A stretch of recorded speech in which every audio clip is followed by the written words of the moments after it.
Hello and welcome. This is EDC with Oaken and Kane. I am Oaken. And I'm Kane. And welcome to our living room. Today we are going to be going over some, mostly my Spyderco collection, but we are going to break it up into two sections. This part one here is going to be more discontinued, exclusives. Sprint runs. Yeah, exactly. And then we're going to do another one that's more current production stuff. So let's go ahead and delve on into it. I'm going to start off with, to me, one of my absolute favorites. And that is the Spyderco One Worker. Now this one, let's get it up here, is a 2014 sprint run. So you will notice some differences in this and the original production. Original production was all stainless. This one's G10 and upgraded steel to VG10. But this was a sprint run in 2014, and this one is actually modeled after Spyderco's first knife in the early 80s. And that was the first knife to feature not only one-handed opening, but also to feature a pocket clip. Really? Yep. So I figured that's a good one to start with. It's an interesting blade. That's an extreme clip point or something, right? I would definitely say it's a clip point, but almost Persian how much it clips, I guess. Interesting. Yep. Oh, that right there though. I love when they do more of a fits nicely. Yeah, kind of a hump over the hole. Works well for those utility cuts. All right. So we got next. Next, we've got the Delica in G10, and this is, what is it considered? Foliage green G10. There's a theme with these, I think. I like a lot of green. A lot of earthy tones. Yeah. And VG10, just your classic Delica. I believe they stopped doing these in maybe early 2000s as far as the G10, that exact sprint run. And it does have a maker's, or not maker's mark, but a collector number, 117V. Boop. There you go, a little bit. Nope. There it is. There we are. Finally. Alright. Next we're going to get into Spyderco's first flipper, which was the Southard. Designed by Brad Southard, and this personally is one of my favorites. I love that finish.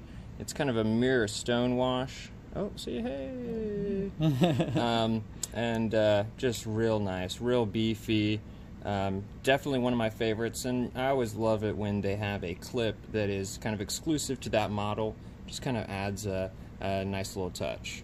They've done this finish on some of the newer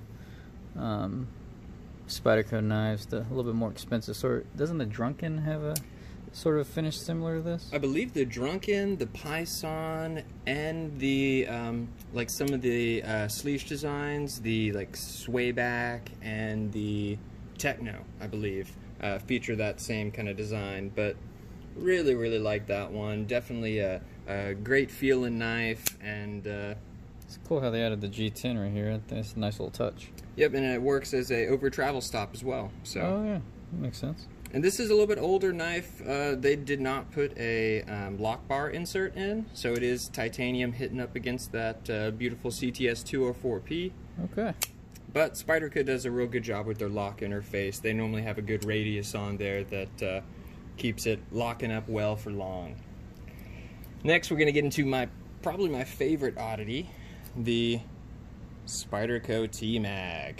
Boom. So this is a lockless knife. It features no lock. All it has is this magnet here. Boop. And so real carbon fiber on there all the way through. Nice wire clip. Made in America. And yeah, rather than a locking mechanism, they went with a magnet. Interesting. And not only that, it's one of the first, or one of the few, well, no, it is actually the only knife to feature the imprint Golden, Colorado, USA Rare Earth. And that's because of the rare earth magnet in there. Huh. Great knife, but it sticks to everything. So whatever you're carrying it with, it will bring it out of your pocket every time Help you find pull it your up. keys. Yeah. All right, and it's very strong. You can lift that knife without a problem. Oh yeah, I would not put that in the same pocket as your credit cards. Next, we got actually a relatively new one that I've picked up, but an oldie, and this is the Spyderco Navigator. And this is, I believe, an all-might coated aluminum scales. If you can't tell, that coating is wearing rather thin. But this is an old one in Gen 1 stainless, which, if I'm not mistaken, Gen 1 is actually really similar to BD1 as far as its chemical composition goes. I really like the wear on that. And a nice little, get that in there. And I'm really not too sure. On there. Yeah, I'm not too sure what that little specific kind of spot is. It has such a kind of copperish coloring to it. So I'm not too sure what happened there. Any of you steel nuts out there, please let me know what would maybe cause corrosion of that coloring. It's a really awesome color, actually. Yeah, I know. Actually, it's the first defect that seems to be quite a selling point as well. Next, we've got just an old Delica 3 in stainless steel. This one also well loved with its snaggle tooth serrations there, but full stainless model. This one and the Navigator here both were picked up from a pawn shop local to my area. Nice. Next, we will do the Spy DK, which, if you're familiar with this knife, you're probably confused about these thumb studs. Well, I wanted it to be one-handed opening, and well, made it happen. So I threw these little thumb studs on here, I believe off of a I think a Kershaw of some kind. Actually, I'm not 100% sure what model, but yeah, the Spy DK. This was produced from Spyderco for the Denmark market, and so it was a two-handed opening only knife, and I changed that. So this, you're pretty much telling us like one of a kind. We can get $5,000 for this now. Maybe 6,000. 6,000. No. It's nice. I really it's straight up custom right there. I'm a pretty big fan of it. It is definitely has the pointiest blade shape out of a lot of my smaller ones. But anytime you do a slip joint and put a choil on it, that's okay by me. I really enjoy that. It just adds that extra little bit of safety, and no complaints on that one. So pretty good one, and one of the few that I have that's made out of the Italian factory.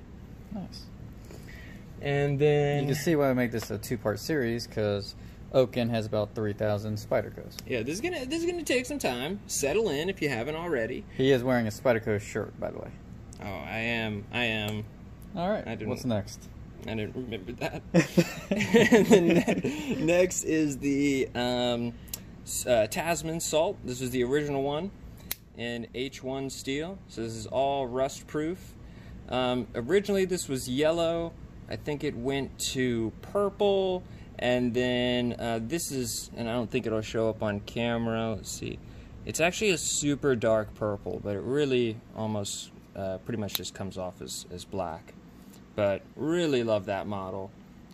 Is everything about this resistant to the rust, or is it mainly just the blade?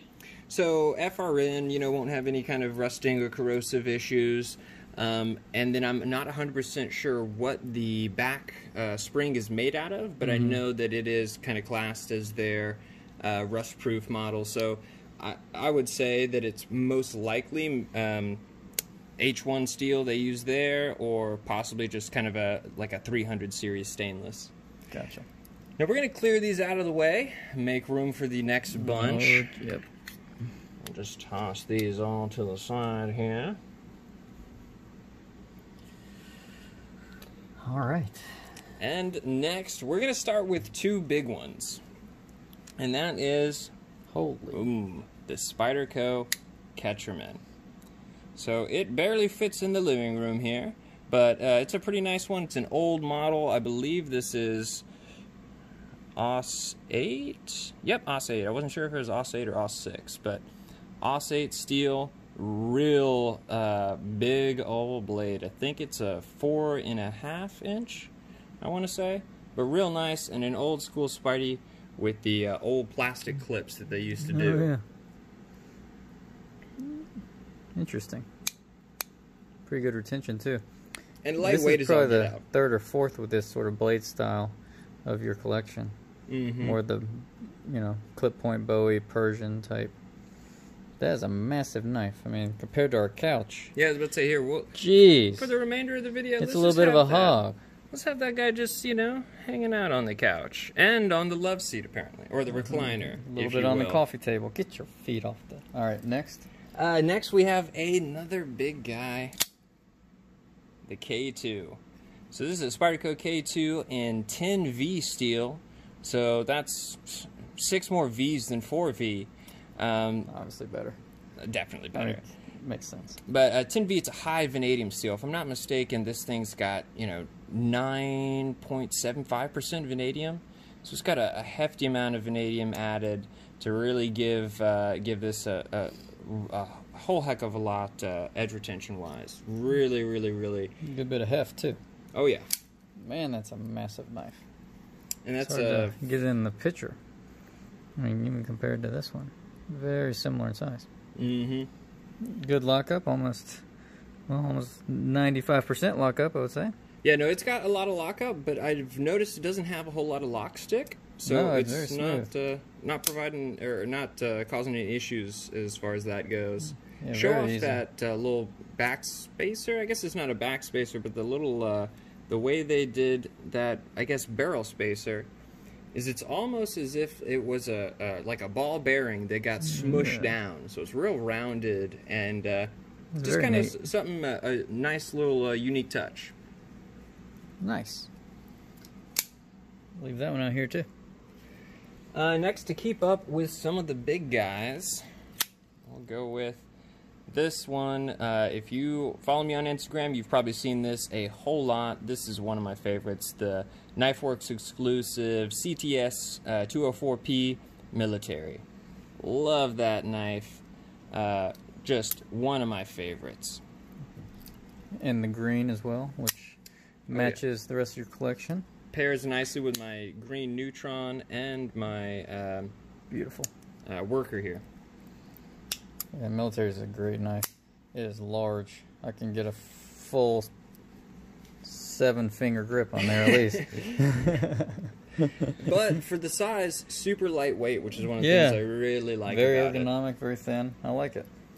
And then we've got definitely an ugly duckling, but one of my absolute favorites because there's just not a ton like it out there on the market, and that is the Myrtle with that beautiful, I think they called it marbled carbon fiber. I'd really consider that more of a shred. Yeah. But real nice. You got all contoured on this side. Everything's got a little bit of a curve to it. And then just kind of flat on this side with very interesting clip. Interesting pocket clip. But damn, anything called a Myrtle, I mean, that's just cool. I got a Myrtle. The old Spyderco Myrtle. Spyderco Myrtle. I love that kind of reverse S blade shape that is not necessarily as extreme as the civilian or matriarch, but still is actually really nice and has a lot of good utility for in this little semi-hawkbill front. Yeah, very interesting. And then I like how they lined up the screws too, just sort of in order. Boop. So that's a favorite one. If you can't tell, it's definitely gotten some snail trails on there. Oaken definitely uses his knives to their full extent. Where mine usually open boxes and paper and stuff, but aren't very used. I beat my knives into submission, for the most part. Next ones, we're going to do the one Spyderco fixed blade I have, and that is the Lum Tanto here. Lum Tanto, this one is actually a sprint run with the green and black G10. And I'd gotten this one for a good price because the guy tried to polish the blade up and and messed up the logo a little bit. Some of that came off, but pretty nice. He also took it upon himself to dye the sheath black, so that's not ideal for me. But what color was the sheath? I believe it was kind of a nice like a whiskey brown kind of leather. Yeah, that would be very nice. Yeah, that would have been ideal. But love that one, and then really loved the how it tapers right there. Just love that. I mean, we're talking almost a 1/4 inch thick, and then tapers down real nice and thin. I like a full tang too. And then last three. There we are, learning to count. Is the Knife Center exclusive Positron here, which which is nice. I love this contour G10 polish. It looks real nice. Flipping action. Ooh, fail on camera. Not so great on this one. Hell? Well, this was back in the day when Spyderco was first figuring out how to do a flipper and doing those real thin, almost paper thin washers. So I have taken this apart, and those washers are cupped. So nothing I can really do about that besides try and get some more washers and see what I can do. But overall, I think I had higher hopes for this design than it ended up turning out. And then I ended up doing a little modification to... I can't do it. Yeah, no, I mean, it takes a hefty amount of wrist. That's a good amount of wrist. And then I actually cut away some of the lock bar there, or some of the scales there, to have a little bit better access to the lock bar. Yeah. And it's nice, and I can actually use the spider hole to open it. So if I ever don't want to be embarrassed about how poor this sucker flips open, I can just bring it out with the thumb there. I think I could Spidey flick it too. Let's see. Oh, wow. Caught that on camera too. Oh, ouch. Gosh, I'm never going to hear the end of that. Yep, that's embarrassing. And then the last two, this one was discontinued, I want to say last year actually. The Mantra 2 in titanium and M4 steel. And notice it's getting a little bit of surface rust. M4 is difficult. Yes. So a lot of manufacturers will even coat it now, DLC coat it, but I think Benchmade only does M4 coated.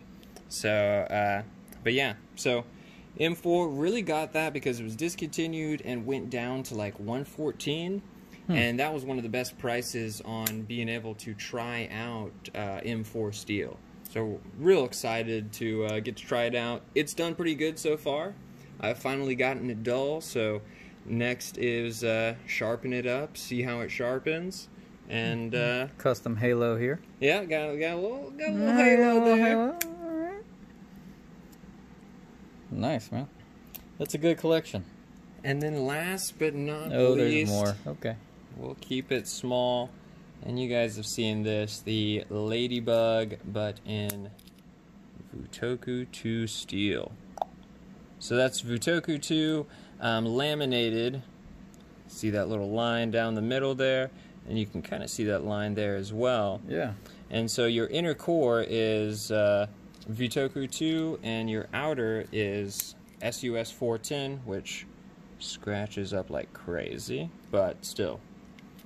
Great little knife for the keys, great little knife to just kind of have in the bottom of the pocket. And size comparison right on top of the military. It's a tad bit smaller than the military. Just a little bit smaller. Just a hair. All right, now we're going to clear all these out of the way, and we're going to bust out canes. Massive collection. It is going to be overwhelming. We've got another 30 minutes ahead of us. All right, let's see what we got here. All right, so I'm going to try to just put them all out at once. These are, like we said, just the exclusives, sprint runs things. Well, I have gotten into this recently, so these are my two. Bam! All right, so. But two great ones to have, might I add. Absolutely. This is an exclusive with That's St. Nick's Knives. Yep. St. Nick's Knives in CPM 4V. I love this colorway. It's sort of like a Deadpool colorway. This is actually my first PM2, which makes me want to be extra careful with it since they were so exclusive. I've been using... I think he needs to just beat it into submission and really get some wear on it. But I'm different. You know, we're different people. So I do enjoy this knife. I'm gonna probably get a deep carry pocket clip for it in the same black DLC, and then I think I'll carry it some. But I do really like this knife. Still got to break in a little bit.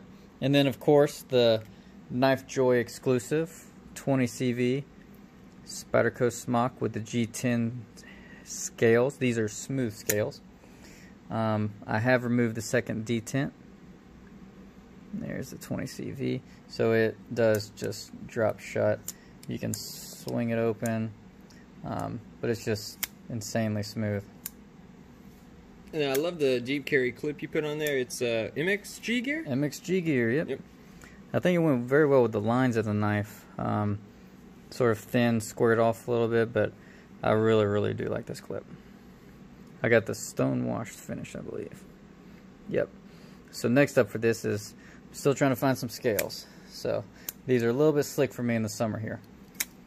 So probably some micarta, maybe? I think, I think micarta would be definitely a good choice. Good choice. I think it's either micarta or titanium. See what comes out. Unless some flytanium makes some brass scales, I might get some of those.